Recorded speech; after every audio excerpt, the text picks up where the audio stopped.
I think we are not second-class citizens. We are one under the law. So I don't see a reason why a certain kind of right should be afforded to a certain majority population and not the minority population. We are equal under the sun and we should be equal under the law in letter and in spirit. I'm very happy, and most of the trans communities are celebrating. When we look at the larger community, the happiness is still very less because the rights are only with heterosexual trans person. But we don't want half happiness. We didn't go to the court to ask for something which is even lower than a bare minimum. But what if I have to marry someone who is of same sex? I still can't as a trans person. So even if the Supreme Court feels that heterosexual trans person can marry, but even on ground, at social level, me holding hand of my partner, walking on the street, navigating with our families, accepting us, our relationship is still very difficult. And it's not just about marriage, right? As one of the advocates said, that it's a bouquet of rights. So marriage in a country like India is not only just limited to doing your religious rituals, but it also followed by so many other aspects of your life, which is very difficult as a trans person even after having a marriage right in place. But other fundamental rights, if I have to talk about trans person, right to education is still not there. We see bullying and harassment every day in school, where gender diverse children have to drop out from school, family acceptance, being on the street, begging and doing sex work for survival. But I'm happy that Supreme Court at least gave us a ray of hope, but we are looking for more. This is really an appeal from a parent because I want my son to have equal rights like anybody else in this country. I want my son to be able to get married, to be able to share his life with another person of his choice, whoever the person of his choice is. So I think that is really my message, and anything that needs to be done to enable that in terms of creating that legal framework. I know it is complex. Same-sex marriage is complex. I understand. I've heard the hearing last time.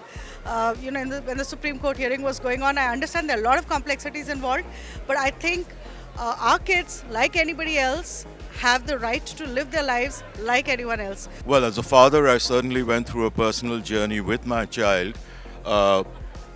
We are the father and the mother. Both of us are here. We were very, very clear in our minds that both of us will attend this. The reason why we are here is that we strongly feel it is not enough for only parents to accept. It is definitely more important for society as a large to accept this, and for that there needs to be awareness creation.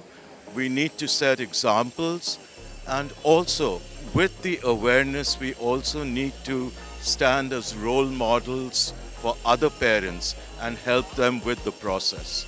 The right to live and the right to have sex are the only two rights that we have got right now. The right to have consensual sex is what we had after the reading down of Section 377.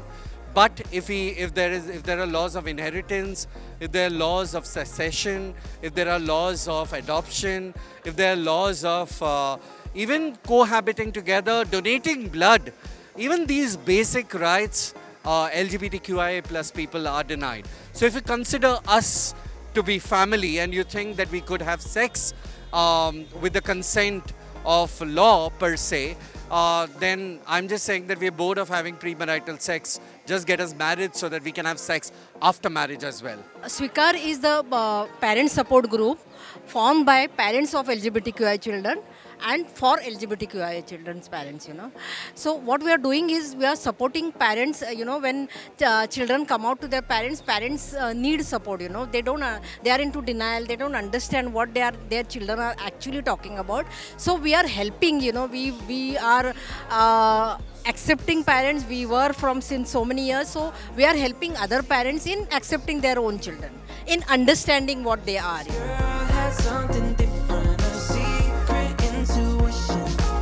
I want to tell everyone who's standing for election, regardless of which political party you belong to, that we are not a minuscule minority. And even if we were a minuscule minority, the young of India stands with us today. The young of India will raise its voice, and the young of India are the biggest demographic, and they stand with queer people today. We can help you win elections, and we can help topple you down as well.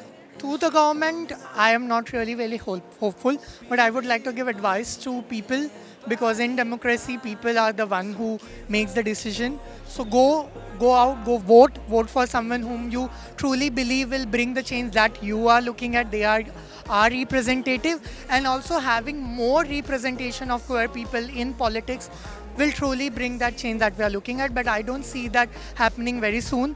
But we all have to contribute that we have more queer people in many political parties to have political representation and to bring the change that we are looking at in the policies. But this girl had something different, a secret intuition that knows just how a man should feel.